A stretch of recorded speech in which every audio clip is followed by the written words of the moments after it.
Kaixo eta ongi etorri, gaur bidaia oso berezi bat proposatzen dizuet. Inoiz pentsatu duzue zeruat bere hizkuntza propioa izan dezakela? Gaur Euskal Herriko zeruaren hizkuntza sekretu hori argitzen saiatuko gara, bere hiztegi poetiko eta enigmatikoan murgilduz. Presta ez zaudete? Goazen ba!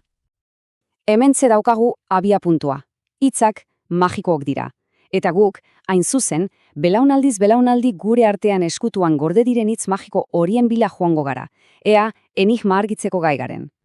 Eta bidaia honetan ez gaude bakarrik, gurekin dugu aro bidaiaria. Pentsa, pertsonaia honen misioa Euskal Herrian zehar ibiltzea da, herriz herri, eguraldiari lotutako altxor txiki hauek biltzen. Hitzak, lexiko paregabe hori biltzen du, pieza bakoitza altxor bat bailitzan. Eta nola lortzen ditu altxor horek? Ez pentsago aldeketa zuzenak eginlez. Ez. Askoz finago den teknika bat erabiltzen du. Elitzitazioa. Arte bada, jendearen ezagutza poliki-poliki ateratzeko modu bat ia konturatu gabe, elkarrizketa natural baten bidez. Euskal hiztunen memorioan barrena egindako bidaia bat da, asken finean. Ondo da. Haskaitezen bada gure bidaiaren lehen atalarekin.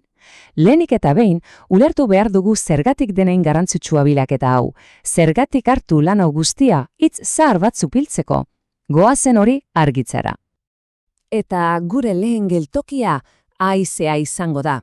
Hemen hasiko gara ikusten, hiztegi hau zein aberatsa eta zehatza den. Izan ere, euskaldunentzat haizea ez da solik norabide bat, ez oraixe, askoz gehiago da. Begira adibide argi hau, abraizea. Hitzak berak esaten digun nondik datorren. Abrako badiatik datorren haizea da. Ez duzu iparrorratzik behar, hizkuntzak berak ematen dizu mapa, fenomeno meteorologikoa eta geografia biak eskutik helduta. Baina, goazen orain kontzeptuare sakonago batera. Funtsezko bereizketa bat ulertu behar dugu. Kanpoko haizea eta barruko haizea.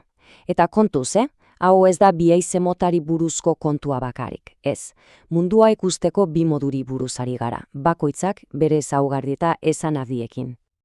Eta pentsa zer nolako informazio pila dagoen kodetatuta kanpo haize hitzaren barruan. Ez da norabide bat, ez. Esaten digu, itsasotik datorrela, hotza dela, elurra ekar dezakela, eta, harrigarriena, hegazti migratzaileak ekartzen dituela. Oilagorrak adibidez. Beaketa zientifikoa da, hizkuntzan gordetako jakintza. Primeran, haizeren mundu zehatz hori utzi eta goazen orain hizkuntzaren alderdi poetikoenera. Izan ere, euriari buruzko hitzek euskalistunen irudimenaren ateak zabaltzen dizkigute. Entzun hitz hau, kuku iserdi. Kukuaren iserdia. Ez alda zoragarria, kortesubin erabiltzen dute zirimiri oso fin horri deitzeko. Eta zergatik kukuarena? Sinesmen zarrak dionez, kukua hegazti alferra da, eta hain lan gutxi egiten du ezen ia ez baitu iserdirik botatzen. Beraz, bere iserdia euri harin bat baina ezin da izan. Poesia hutsa. Eta badago beste hitz polit bat, pustilak. Euria ari duenean, putzuetan sortzen diren burbuila horiek dira, baina ez da hitz bat bakarik, herri meteorologia da. Izan ere, lehen jendeak uste zuen burbuila horiek ikusteak esan nahi zuela euri askoz gehiago zetorela. Beaketa, poesia bihurtuta. Eta beaketatik eta poesiatik, goazen orain sineskerietara. Hizkuntzak ez ditu soilik datu objektiboa gordetzen, historia mitoak eta sinesmen zarrak ere gordetzen bitu. Zeruak sekretuz beteta dago. Esate baterako, larrabetzun, hortzadarra ez da hortzadarra, sustrupua da.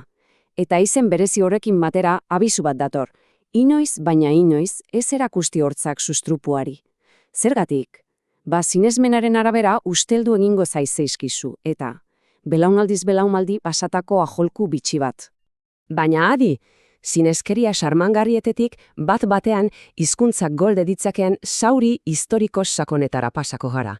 Hitz honek hotzikara ematen du, trimotore gualdisak, Eibarren erabiltzen zen egun eguzkitsuei deitzeko. Eta zergatik izen hori? Espainiako gerra zibilaren traumarekin lotuta lago.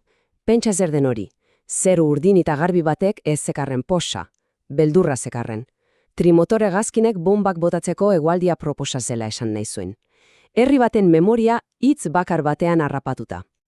Beraz, ikusten ari zareten bezala euskal zeru berean bi mundu bizi dira elkarrekin. Beaketa ia zientifikoa eta sinesmen mitologiko sakonak. Ikus ditzagun bi alibide, bata bestearen ondoan, kontrastea ikusteko.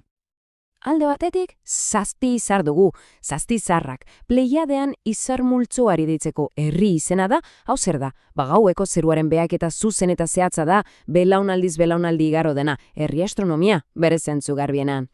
Eta beste aldean Muhamedak ditugu haize zurmiloi deitzeko izena. Kasu honetan erroak ez daude behaketan, baizik eta sinesmen magiko eta agian eretikoetan. Mahomet edo Bafomet bezalako irudi mistikoekin lotzen da. Zeru berak, beraz, zientzia eta mitoa gordetzen ditu. Beno, gure bidaiaren amaierara hurbiltzen ari ora. Eta orain, une batez, pentsa dezagun aro bidaiariak bere zakuan bildutako guzti honek benetan zer esan nahi duen. Hau da gakoa, nire ustez. Aro bidaiariaren zakoa lepo beteta dago bai. Baina hitz horiek ez dira museo bateko pieza hilak. Ez dira liburu zarretan bakarrik bizi diren erlikiak. Gaur egun ere entzun daiteken hizkuntza bizia dira. Eta hori da ondorio nagusia. Hiztegi hau monumentu bat da. Bai, kultur monumentu erraldoi bat, 100 urtetan zehar hiztunen adimenak ziselkatutakoa. Mundua ikusteko modu paregabe baten lekukotza da, eta eguneroko iskeraren bidez iristen zaigu, askotan iak konturatu gabe. Eta gaurko gure azterketa bukatzeko galdera bat utzi nahi dizuet airean. Aro bidaiariak Euskal Herriko zeruaren sekretuak erakutsi dizkigu. Eta zuek, zer sekretu, zer historio, zer mundu ikuskera eskutatzen dira zuek egunean erabiltzen dituzuen hitzen atzean. Pentsatzeko gaia ba, ez da?